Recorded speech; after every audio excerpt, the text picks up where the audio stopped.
Hi all welcome to football arena. കഴിഞ്ഞ ഇന്റർനാസിയോണലിനെതിരെയുള്ള മത്സരത്തിൽ സാന്റോസ് പരാജയപ്പെടുകയാണ് ചെയ്തിട്ടുള്ളത്. ആ മത്സരത്തിനിടയിൽ ഒരു വിവാദ സംഭവം നടന്നിരുന്നു. അതായത് നെയ്മർ ജൂനിയർ ഒരു സാന്റോസ് ആരാധകനുമായി തർക്കിച്ചു. വലിയ രൂപത്തിലുള്ള വാഗ്വാദം അവിടെ നടന്നു എന്നുള്ളതാണ്. തുടർന്ന് ആ ഒരു ആരാധകൻ മാപ്പ് പറഞ്ഞിരുന്നു. നെയ്മർ ജൂനിയറും ഇക്കാര്യത്തിൽ ഒരു സ്റ്റേറ്റ്മെന്റ് ഇറക്കിയിരുന്നു. ഏതായാലും സാന്റോസ് ഈ വിഷയത്തിൽ ഒരു അന്വേഷണം പ്രഖ്യാപിച്ചിരുന്നു. അതിൽ രസകരമായ ഒരു കാര്യം കണ്ടെത്തിയിട്ടുണ്ട്.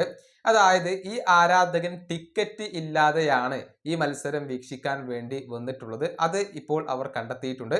അതുകൊണ്ട് തന്നെ ഒരു ശിക്ഷാ നടപടി ഇദ്ദേഹത്തിന് ഏറ്റുവാങ്ങേണ്ടി വരും എന്നാണ് റിപ്പോർട്ടുകൾ ചൂണ്ടിക്കാണിക്കുന്നത്.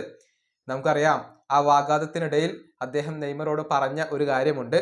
അതായത്, ഞാൻ എൻ്റെ പണം ചിലവഴിച്ചുകൊണ്ടാണ് ഓരോ മത്സരവും കാണാൻ വേണ്ടി ഇവിടെ വരുന്നത് എന്നായിരുന്നു ആ സാന്റോസ് ആരാധകൻ തർക്കത്തിനിടയിൽ നെയ്മറോട് പറഞ്ഞിരുന്നത്. പക്ഷെ അത് പച്ചക്കള്ളമായിരുന്നു. കാരണം പൈസ ചിലവഴിക്കാതെ അഥവാ ടിക്കറ്റ് എടുക്കാതെയാണ് അദ്ദേഹം ഈ ഒരു മത്സരം വീക്ഷിക്കാൻ വേണ്ടി സ്റ്റേഡിയത്തിൽ എത്തിയിട്ടുള്ളത്.